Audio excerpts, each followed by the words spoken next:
Welcome to What's Going On, the weekly podcast and videocast of First United Methodist Church in Yankton, South Dakota.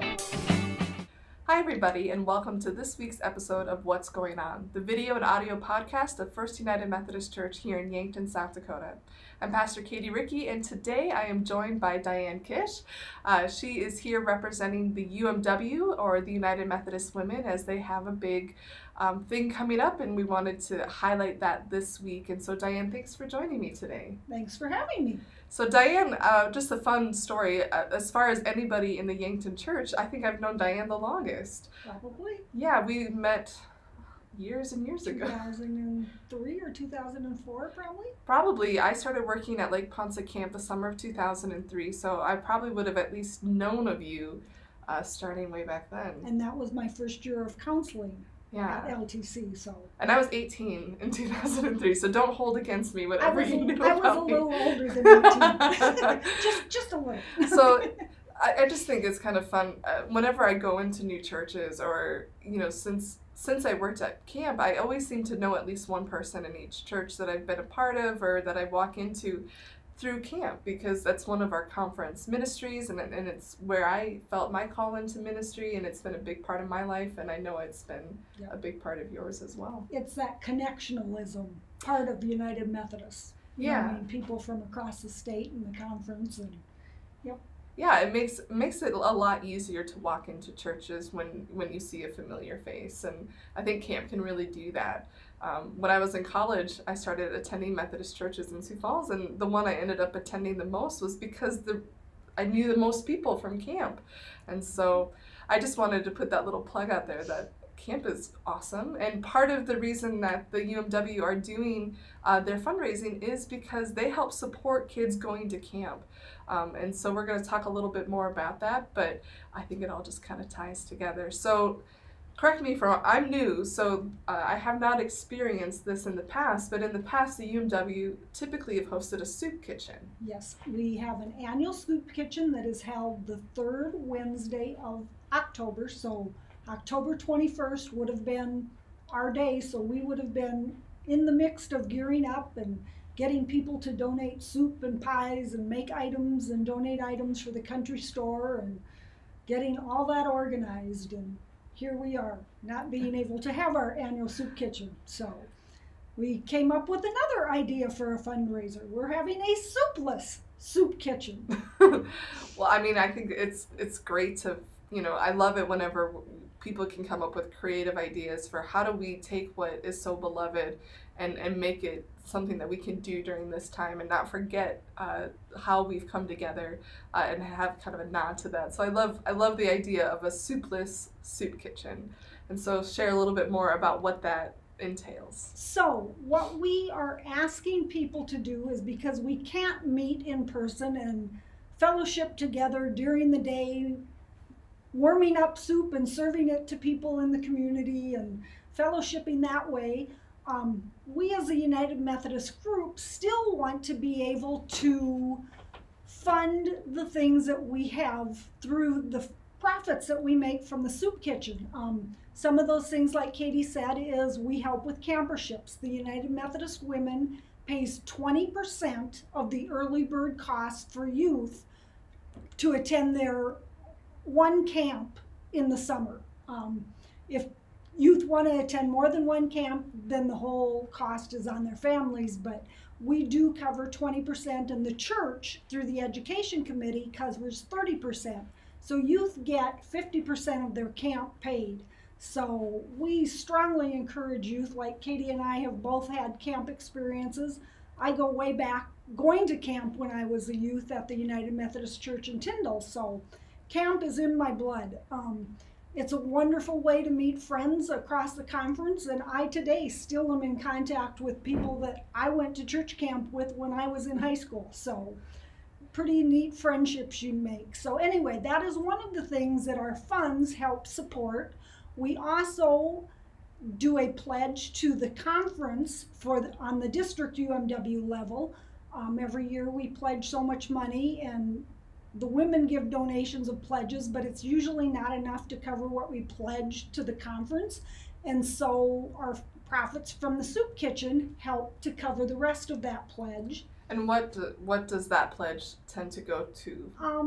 That was one of the things I was going to look up, and but the district they fund the church-wide UMW, so they have a pledge that they pledge to the bigger UMW. UMW is set up kind of similar to our churches and our apportionment system, right, where each church kind of gives to the next level, and it allows for ministry to happen on kind of a global sense, right, in a national sense, and to be able to respond and to do kind of big events that have large impact on people. Right. And I know the conference supports things like the Abbott House, ministries for generally youth and women. Yep, so the Abbott House, I'm a little familiar with it because it's in Mitchell, and I Right. used to serve in Mitchell, and we had a strong connection to the Abbott House, and so it's a place for teenagers to be able to come, and they live there, and they get education, and it's for those who kind of are having trouble in their lives, and I've known a lot of people that have worked there and been impacted by that ministry and that work that they do, so I think that's really Right. cool. So anyway, our pledge to the conference, and then we also give to charities, both locally and a few outside of that. One of those is the Abbott House. The other charities we generally give to are, I had to write them down so I wouldn't forget anybody, Food Pantry, the Contact Center, River City Domestic Violence Center, Pathways Homeless Shelter, Special Olympics, Lewis and Clark Youth Behavioral Health, and Lewis and Clark Inpatient Services, Habitat for Humanity, Food for Thought, CASA, and the Boys and Girls Club of Yankton. And so every year about November, we look at our funds and we decide how much we have to give in donations, and we generally equally divide the amount we have to give through those 11 organizations. It's amazing how many different organizations are doing such good work here in Yankton, and just it's incredible to think that through your donation, through something like this, that it can reach a lot of different places and make a huge impact on what is happening and meeting people's needs here in Yankton and beyond. And so, because we're not doing the traditional soup kitchen, what is it that you're asking people to do in order to support the soupless soup kitchen? Well, Dolores Kafka, who has kind of helped co-chair and kind of been one of the main people who has helped organize the soup kitchen over the past years, her and I got together and we kind of brainstormed on, okay, if I was to make a gallon of soup, and she said, well, I usually make vegetable beef, and she said, I put in this much meat, and I put in, these many vegetables, and she said, I probably have $15 worth of items in that gallon of soup. And so we went, okay, so if you usually give a gallon of soup, maybe an idea would be to donate $10 to $15 to the United Methodist Women's Soupless Soup Kitchen. And then we went, okay, how about pies? So it's like, okay, we know there's all different kinds of pies. There's apple pies, pumpkin pies, cream pies, sour, Oh my gosh, I'm getting hungry right now. So. Pecan pie. Anyway, pies also. Obviously, you can spend a little or you can spend a lot on the stuff you put into a pie. And so we thought, okay, let's do $8 to $10 on a pie. So for every pie you would make, if you would be willing to donate $8 to $10, that would be great. And then there's the country store items. Being those vary so much, we thought the best way for you to do that is you kind of come up with a value of what you think the items you would donate are worth and make that donation. And then, of course, we're missing out on the best part, and that's the fellowship of when you come to eat at the soup kitchen. And you won't get to see the friendly faces or talk to somebody new sitting beside you, but if you could kind of estimate the cost of what you would have spent on meals the day of the soup kitchen and donate that. Yeah, I think that's a really great way to think about it, is that everything that we tend to maybe not connect them when we're donating items that really that's money that we put into it as well. And I like the idea. I would be someone who would probably want to sit down and go, okay, if I'm making this pie, I'm going to buy the pie, I'm going to do all these things. And, I think that would be kind of a fun thing to determine what kind of value is in the pies that I make. And I like to make pie. I was born on Pi Day. March 14th, 3.14 is the mathematical equivalent of pi, and so my birthday is on Pi Day, and so I love pie, and I love making pies, except for meringue. I can't. I was going to say, so what's your favorite kind of pie? My favorite, personally, to eat is strawberry rhubarb with a crumble topping, but I'm a big fan of fall pies, and so apple pie, pumpkin pie, any kind of pie I will eat, basically. Except for, I don't like blueberry pie. That would be the one. It's too much blueberry for me. But that's fun facts. But I think that's really fun. You can either kind of use their general guidelines to say, if this is what normally I would make, I could just, kind of put that toward the donation. And again, all of these donations are going to those things that we talked about, to camping scholarships, to the impact that the UMW makes, to all of these missions that they contribute to around the town. And so it's a great opportunity to have your dollars have great impact in the community. And so again, we want you to think about what you would donate as far as food, and kind of figuring out what that equivalency would be. And then also, if you typically are someone who comes to eat at the soup kitchen, maybe setting aside some money for that as well, to say, normally I would spend this much with my family, so we're going to donate that as well. And so what are the ways, if they are interested in donating, what are the ways they can do that? You can either mail a check to the church or drop it off at the church office. What we would ask, though, is that you make it out to the United Methodist Women, so that we know which fund it should go in, and maybe mark in the memo Soup Kitchen or Soupless Soup Kitchen. And the other way is, I have gone on our online giving and set up a fund for the United Methodist Soupless Soup Kitchen. So you can give through online giving also. Yeah, so if you're someone who's using our Banco e-giving, if you go onto the website and find our giving that way, or even on your phone, there's always going to be options for designated giving. And so what Diane has done is gone on and made that one of the designated giving options. And so you can do a one-time gift that way if you'd like. And thanks for kind of putting that all together and making it as easy as possible for us to support this. So is there anything else from the UMW that we should know for the church?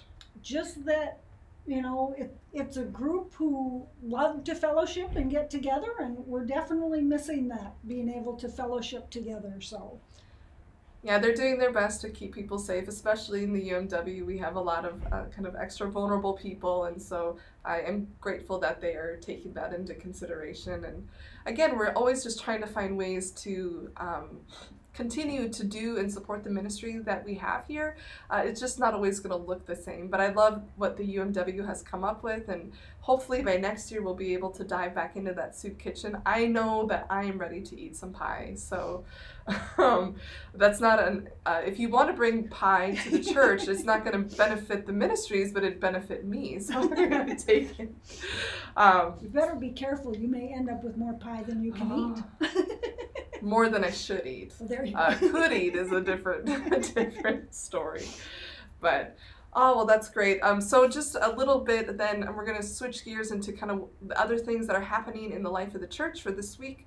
Tomorrow night, our COVID task force will be meeting again to kind of assess where we are. Right now, we're in a 2-week phase 1 period where we're moving back to online. We did that this last Sunday, and this coming Sunday on the 11th will still be online only. So tune in at 8:30, either on our website or on our YouTube page. And then the COVID task force, again, they're monitoring the numbers, they're monitoring the situation here in Yankton. And that is a bunch of medical professionals that are on that, who are also committed church leaders. And so that is happening Wednesday night. And Church Council is also going to be meeting to be able to interact with the task force and make sure that people's concerns and questions, that we're all on the same page, that we all understand why and how the decisions are being made to keep people safe and as we move forward. So we do know that it's difficult, it's not fun, this is not the ideal way that we want to be the church together, but we also have a strong commitment in the United Methodist tradition to do no harm. And we want to make sure that we are protecting the people that we love the most, and those are the ones who are here. And so just know that we do these things out of our great love for you and our great love for this community, to not add to the numbers, to not add to the spread. And so we thank you for your understanding and for your patience, and we're grateful that you are tuning in online for this and for our worship services. The youth group is going to continue to meet this week. Again, they're going to stay outside because it's a little bit safer for them to be outside in a little distance. I believe they're going to Amazing Acres. And so I'm a little jealous because I get to do meetings Wednesday night and the youth get to go to Amazing Acres, which is super fun. If you're not aware, Amazing Acres is Scott and Molly Nedved, right? I believe so. I am not positive. I think so. Been out there. I just wanted to make sure that I got the right names. But and it is super fun. They have 2 corn mazes. They have a lot of outdoor activities, kind of fun for all ages. We took our boys out early on and they just had a blast, except for Ethan got a little scared. They had a train with a lawnmower, and the lawnmower took and they had like barrel cars, and my 3-year-old Ben loved it, and Ethan just wasn't so sure. About halfway through he decided that wasn't gonna get out. yeah. So that'll be fun for them, and we're trying our best again to be mindful, to try to do as much ministry as we can, but in a safe way. And so I'm grateful to Gina Brandt in particular, who's kind of been spearheading our youth stuff right now. But we are still looking for kind of permanent solutions for our tech and our youth positions. And so, again, if that's something that God is laying on your heart, that might be a good fit for you, to send in your resume to the church, and we'll get that to our SPR committee and start working on that. But we are still looking for that. We are still asking you to kind of spread the word and to listen if God is asking you to be that person for us. And so that's a little bit about what's happening this week. And then part of this podcast is always to talk a little bit more about our sermons. And I know Diane is like anxious because people are nervous about talking with the pastor about her sermons. And that's fine. And then on the topic of money on top of it. So this month of October, we're in a sermon series called Earn, Save, Give, which is on the topic of money management in our faith. Because I think that it's important for us as Christians to talk about money and to talk about it more broadly and more holistically than just you need to give to the church, which, by the way, you need to give to the church. But also you need to understand that the way that you interact with money, it needs to be connected to your faith and grounded in your faith. And so that's part of why we're going at it in this way. And so we're using the wisdom of Scripture. Our sermon series is going to be based out of the book of Proverbs for this month, which is one of our wisdom books. And also on the wisdom of John Wesley. John Wesley was the founder of the Methodist Church. And he had a pretty profound experience growing up with money management, or the lack thereof, within his family. His dad was a pastor who did not handle money well and ended up in debtor's prison more than once, actually. And so I think that had a pretty profound impact on John and on his family. And so it was important for him to talk about it. But we see in Scripture that Jesus talked about money more than any other topic. And so that's pretty convicting for me as a pastor to know if Jesus was talking about it, then we probably need to be talking about it as well. But like you said, it is one of those subjects that a lot of people find difficult to talk about. Yeah, because it's so personal. And I think the way that we use our money reveals a lot about what we truly want and what we truly value in this life. And so it can be, I don't know, you can look at like someone's bank statement and really, to me, it's as personal as like a diary, because what I'm choosing to spend my money on really tells a lot about who I am. And so I think that's part of it, is that you feel pretty exposed, revealing things like that and talking about things like that. Diane is also strangely qualified to be here in this because she is also on staff as our financial assistant. Is that what we call you? That is what my title is. Yes. We call her Diane, but and so she's aware of and she's the one who works with our budget and how the church uses and the money that we are given, the money that you so faithfully bring into the church, Diane is the one who makes sure that it's going where it needs to go, that if we're spending money, that there's a good reason for it, that we have the proper receipts and all of that. And so I thought it would also be great. It just worked out that you got to kind of wear both hats today. Yeah. So I guess I want to backtrack a little bit and kind of your take on this first sermon. So this first sermon that we did was about needing wisdom around money. And what is your kind of experience with that?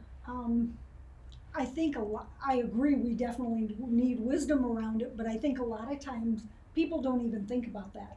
They look at the bills that they have and the money that's coming in and try and figure out how best to spend that money, and don't even search for that wisdom first. Yeah. Well, and I think more so this year than any other year, you know, that kind of just needing to pay the bills and trying to have the money to stretch to do that, you know, that's, I think, even more a concern for many people this year than it has been. Right.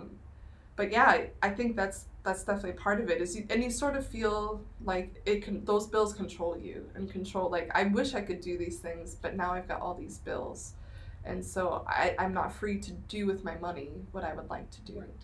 Yeah, and especially if we're, you know, when we're carrying debt of different kinds, I think that's a big piece of it as well. And so part of the wisdom is knowing, you know, what are the things that are worth going into debt for? What are the things that are worth investing in? What are the needs that I really have in this life? And how do I live within my means, whatever they are? And those are big questions. I think one of the things that it didn't shock me, because I knew that student debt was extreme. I mean, I have 2 kids that have gone on and gotten their masters, and so actually one of them has 2 masters, and so I know that college debt is big for some people. Like you said, some people are taking that to retirement, which is like, that's crazy. Right. That you go to college to get a degree and so you can get a good job, but then that job doesn't even pay enough to pay off your education to be able to have that position. It's mind-boggling. It is incredibly mind-boggling, and that is in particular a struggle for pastors, because we are required to have a master's degree, which requires a bachelor's as well. And then so often we're going into churches that have less and less ability to pay pastors in order to cover that seminary debt. And so we see a lot more where people are not necessarily doing the full seminary route and doing other ways, primarily for financial reasons, or if they've got debt from previous, you know, we have a lot of second career pastors, but, you know, even me, this is not a second career for me. I mean, I was in like youth ministry, and so the church has always been kind of where I've been, but when I felt the call to go into pastoral ministry, I already had debt from undergrad and a graduate degree, and I remember telling God, like, God, if you want me to do this, you need to find a way for it to be paid, because I can't take on any more debt. I was barely making ends meet as it was. And God made it happen. And so I'm like, okay, well, I guess I have to go.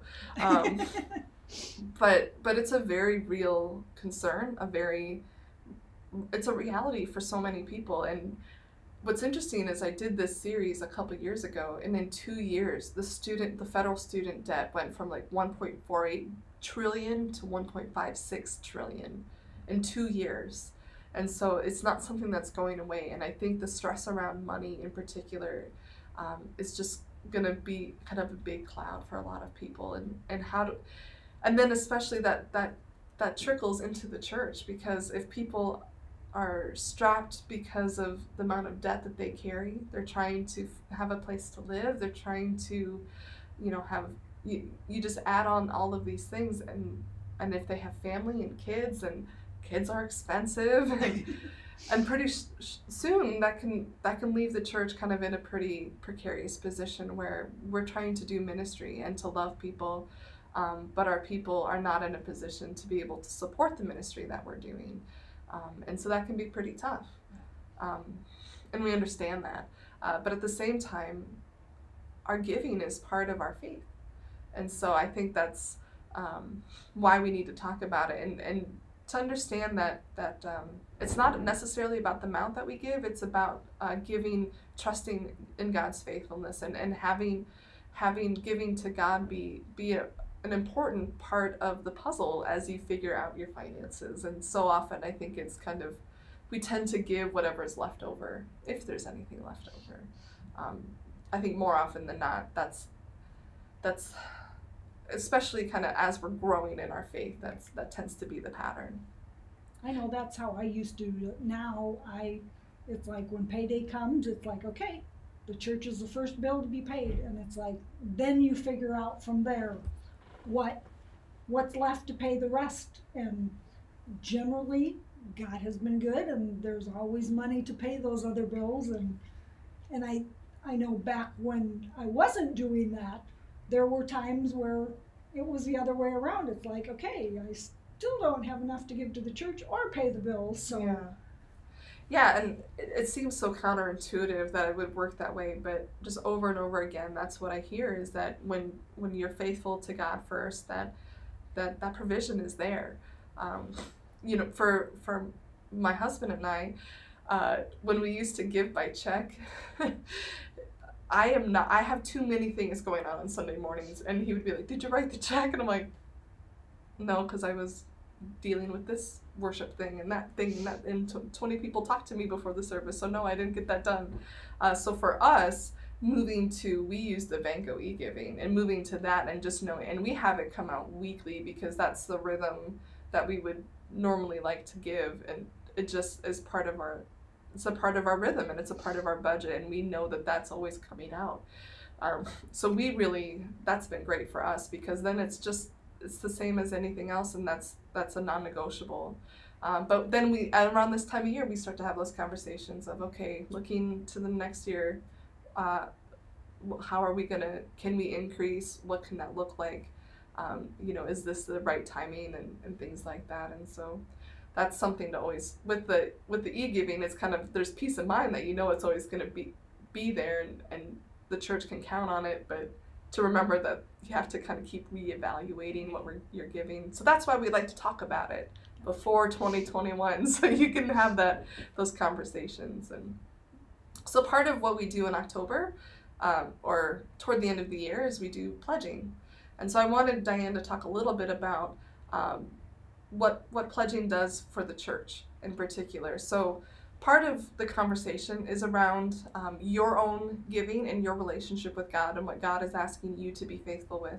But there is also a benefit to pledging on the church's side of things, and that's what I wanted Diane to talk a little bit about.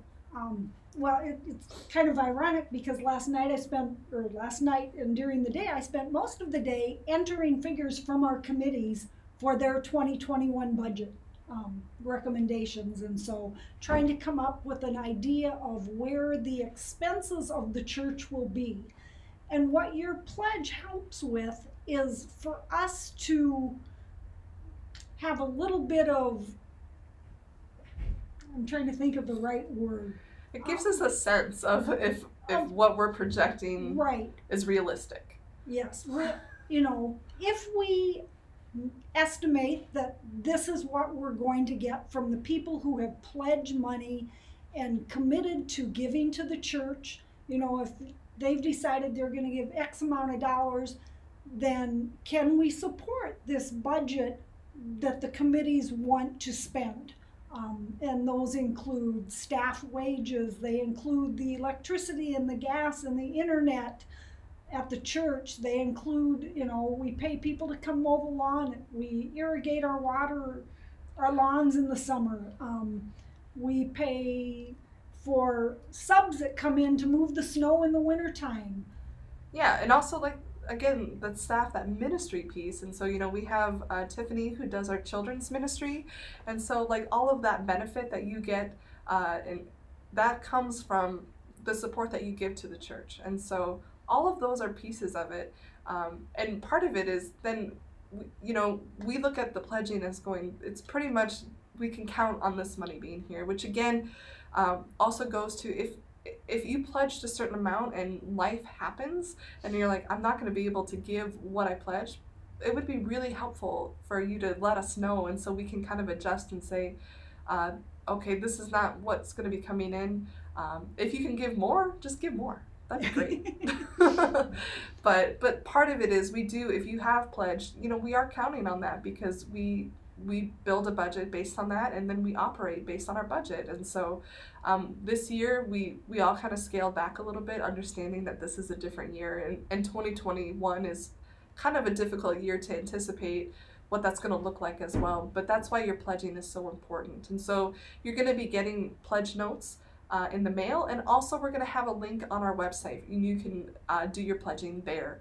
And so be looking for that in the next couple of weeks as we continue to talk about this holistic approach to how we relate to money as Christians through our sermon series. And so that's what we're doing for October. And so that money also goes to support those programs that do ministry, education. Like we said, the church helps to send kids to church camp. We send kids to rallies, conference rallies, if they're having them. Our PCOC group, Pastoral